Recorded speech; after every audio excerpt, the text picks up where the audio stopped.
What's up guys? Nandito tayo sa sa Kyominso Resort. Oh. Hello guys. Buhay probinsya kami ngayon guys. Oh. Hello guys. Buhay probinsya tayo ngayon. Ay. Pupunta kami doon sa bundok, doon sa lupa namin. Doon din si Papa. Nag-i-stay pag wala kami dito. Nagtatanim siya doon ng mga root crops. Ibang junior. Grabe nga. Tsaka, tapukin mo ako ha. Saan yun nakuha? Pinupukpok mo sarili mo eh. Huwag mo siya ano eh.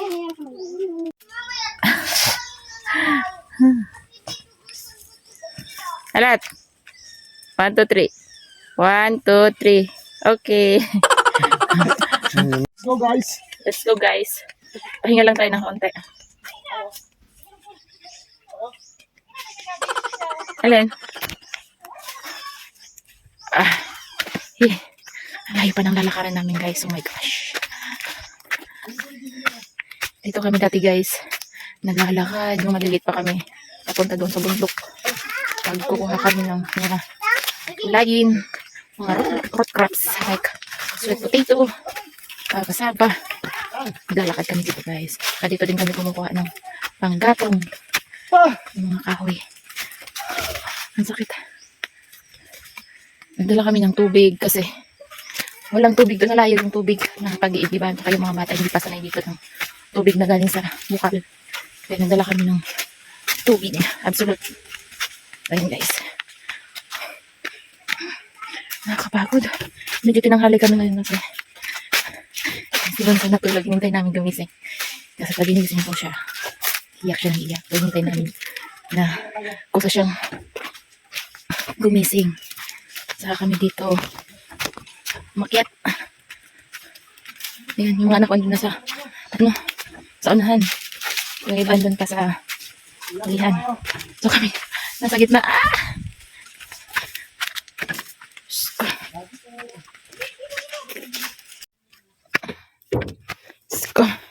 Sakit. Medyo hinihingal na ako. Ang layo pa ng lalakaran namin. Ayan. Yung kasama namin nandun pa. Ayan guys ba.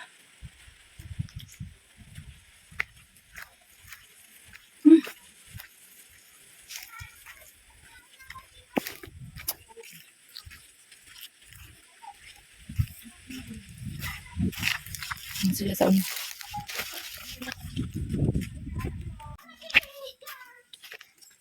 May tubig dito guys.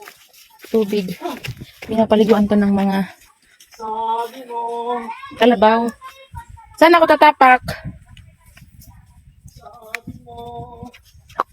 Hirap. Ay!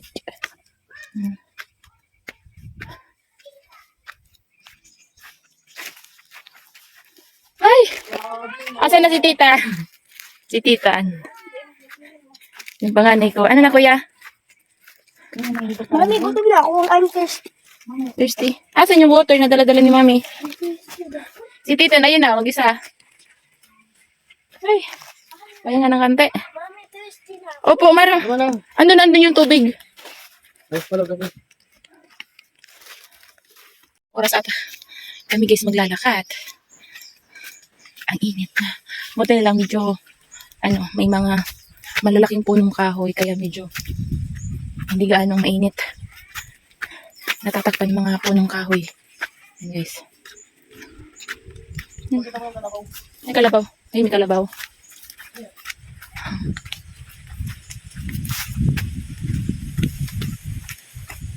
Naligo yung kalabaw. Kalabaw. Ayan guys, yung kalabaw. Naliligo. Oh. Sobrang init na kasi. Diyan sila naliligo. Ay, hinihingal na ako. First time umakyat dito ng mga anak ko. Ang bibilis nila maglakad. Ay, sakit na sa kamay.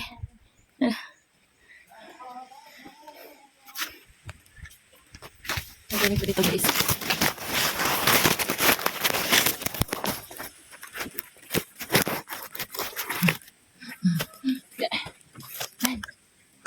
Tapos ano ko na to?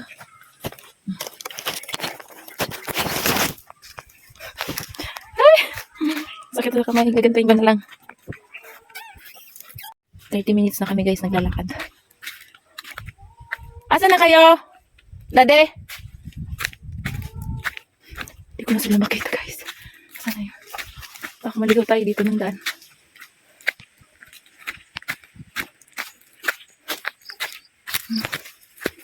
Init. Asa na kayo? Hindi ko na sila makita. Ayan na. Asa na sila?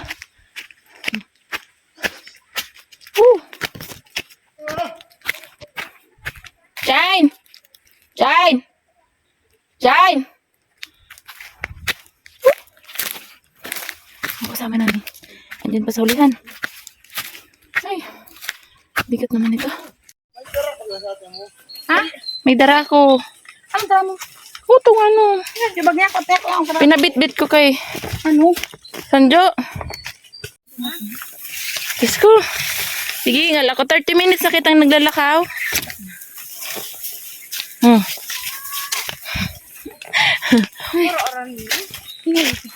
Lapit na kami guys sa kubo ni Papa. Doon sa kanyang Ano mainit eh? sa kanyang kubo. Dito guys siya nag-stay. Titingnan namin yung mga tanim niyang root crops. Talahib. Talahib. Ay! Dito. Ang daming talahib. Dito guys, nag-umakyat doon. Dito yung bahay namin. Nung maliliit pa kami. Dito yung bahay namin. Dito sa malapit. Asan na yung tila? Yun yung tila. Yan. Dito yung eksaktong bahay namin. Dito. Nung maliliit pa kami guys, dito kami nakatira. Ito. Sa lupa namin. Ayan. Ay, dito lang pala. So guys, first time ko dito makarating. Ito yung kubo ni Papa. Ayan na. Ay.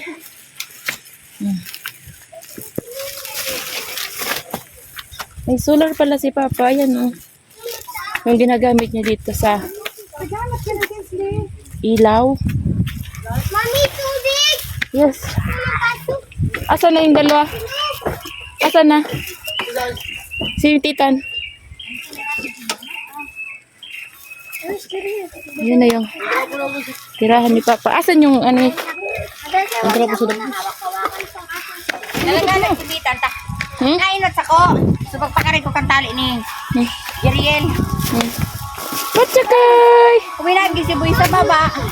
Then, nakasakit. Hello! Nandito kami ngayon guys sa bundok. Sa bundok. Ano ang apod kayo ni? Bulod. Simad. Bundok naman. Bundok. Dito kami guys dati nakatira. Nung maliliit pa kami ni ate. Ayan si ate.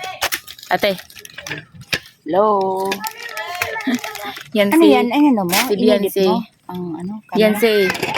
Mag-hi ka. Hi. Si Beyonce. Yan si Binsley. Mga anak ni ate be. Si Kuya. Nakahubad. Mauuhaw ka niyan. Paano yan? Chicken no? May soup. Ilang oras tayo naglakad? Ano oras na? 10:34. Ibig sabihin 1 hour. Magsarang 1 hour. 1 hour kami guys naglakad papunta dito sa Lindor. So, papunta dito sa bundok. Dapat kayo. Ay, labot chukoy. Ay, labot chukoy. Kumakain din siya ng santol. Santol. Kumakain siya guys ng santol. Ayan. Hindi na asiman. Ay,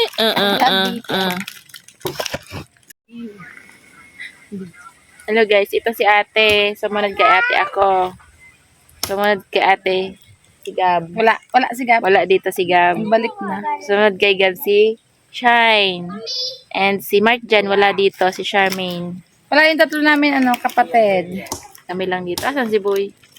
Andoon sa kusina. Ay, Nagtutulong kay bunso andun Papa. sa kusina. Tumutulong ng ano yan, paggawa ng pagkain namin. So kami lang dito, magpapahinga muna kami dito guys. Sa ilalim ng puno. Ayan na.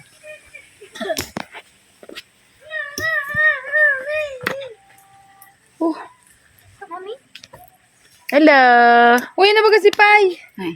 Hello, Hasan. Pero, Sa minunod. Excuse me. oh, pag naling anit lulo mo, lagot ka. Ibalik. Bagong kidagi ko. Ay, may ayam sa likod ko. May extra.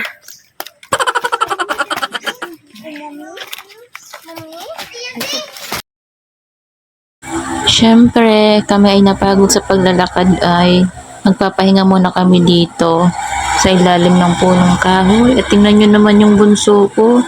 Ang ligalig niya. Tuwang-tuwa talaga siya dyan. Kasi first time niya talaga makakyat sa bundok. After nga namin magpahinga, ito pala nakalanta na sila ng pagkain namin. Ang ulam nga namin dyan is yung dahon ng kasaba.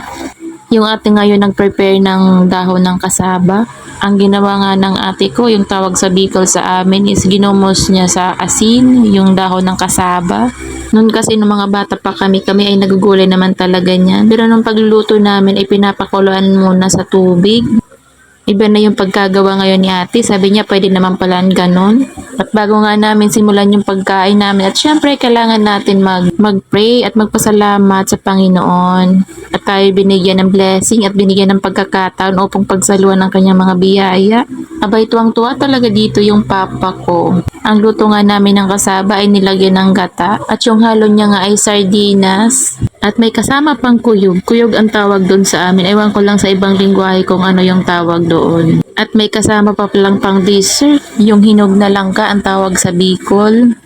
Kami nga ay talaga namang gutom na dyan. Tingnan nyo naman yung mga subo namin. Ang lalaki na. At dahil nga si Papa walang table na malaki, ang ginawa nga namin na kainan dyan, yung tawag sa amin na pababa. Yung hinihila ng kalabaw pagka may laman na mga karga, yun ang tawag sa amin pababa. Yun ang ginawa namin kainan dyan. At dilagyan nga namin ng mga dahon. Yung asawa ko nga nakaisip na gawin yan. Abay, ako'y bilib na bilib dito sa aking asawa. Pagka diskarte nga naman ang galing kahit hindi taga-bundok. First time nga namin makarating dyan sa bahay ng papa ko. Yung dating tirahan namin kasi nung maliliit pa kami, hindi naman dyan. Itong bahay namin sa unahan lang noon. Kaya first time talaga kaming nakarating dito. Ilang beses na niya ako inaaya na pumunta dito sa bahay niya. Nung pag-uwi namin kasi last time, buntis pa ako noon. Ayaw ko payagan ng asawa ko na pumunta sa bundok. After 1 year ko ngang mga anak, nakauwi ulit kami dito. Pagkaaya nga ni Papa na pumunta dito sa bahay niya, ay syempre for the go na tayo, wala nang pipigil. Kitang-kita naman talaga sa mukha ni Papa na tuwang-tuwa siya dyan. Isipin nyo na lang, ang tagal namin hindi nakakauwi dyan. Dito kasi si Papa nag-stay kasi may mga tanim siya dito ng mga root crops. Ang kasama niya nga dito sa bundok ay yung kapatid niya na walang asawa. Magkasama sila dito. Ang sarap nga ng kain namin dyan. Tingnan yung nakalagay na kanin, halos maubos na. Abay, tingnan nyo naman yung paa ko, nasa taas na. Abay, awat na sa pagkain. Parang wala nang bukas tayo kung kumain dyan eh. At nilabas na nga ni Papa dyan yung kawali, yung may laman na gulay. Naubos talaga lahat ng niluto nila na gulay. Pati yung kanin talaga ubos. At yung panganay ko nga, yung mga pamangking ko, mga kapatid ko, hindi papaawat sa pagkain, ayaw pa umalis. Pati itong asawa ko, abay, busog na ata, ayaw pa rin umalis. Tingnan mo yung panganay ko, ayaw pa rin umalis. Favorite niya kasi yung isang ulam dyan, yung kuyog. Piniflex ko nga dito yung dessert namin kasi sobrang bango talaga niyan. Ang dami-dami palang pananim dito si Papa sa bundok. Abay, mamimitas ka lang, may pagkain ka na. Nasa paligid lang talaga yung mga gulay dyan at mga prutas. Abay, time's up na. Nasa taas na yung paa mo, ayaw na matanggal. Tingnan mo naman, mauubos na yung kanin, ayaw pa rin magpaawat sa pagkain. Tingnan nyo naman yung asawa ko, abay, nagpapakyut pa sa camera. Abahoy, ang ginagawa mo dyan, nakakahiya ka na, nakataas pa yung kamay mo, ayaw mo pa umalis din sa kainan. Abay habang may nakikitang pagkain, kain ng kain. Ang lakas nga namin lumamang tatlo dyan. Sila tapos na, kami ayaw pa rin umalis dyan. Aba sige, kain lang kayo ng kain. Mamaya yan may magre-reklamo yan na masakit ang tiyan. Tingnan yung bunso ko, pinagpapawisan na siya oh. Tinatawag na nga nila ako dyan, abay tama na daw pagkain ko. After nga namin kumain, umupo kami dito sa harap ng bahay ni Papa. At parang yung anak ko nakakaramdam ng antok. Sabi ko, mamaya na kayo matulog at kayo busog na busog. At heto na nga ako, nagre-reklamo na ako sa sakit ng tiyan ko. Aba, yan ang resulta ng sobrang katakawan mo. Parang wala nang bukas. Hanggang dito na lang muna. Abangan nyo guys yung part 4 ng video na to. Bye! God bless you all!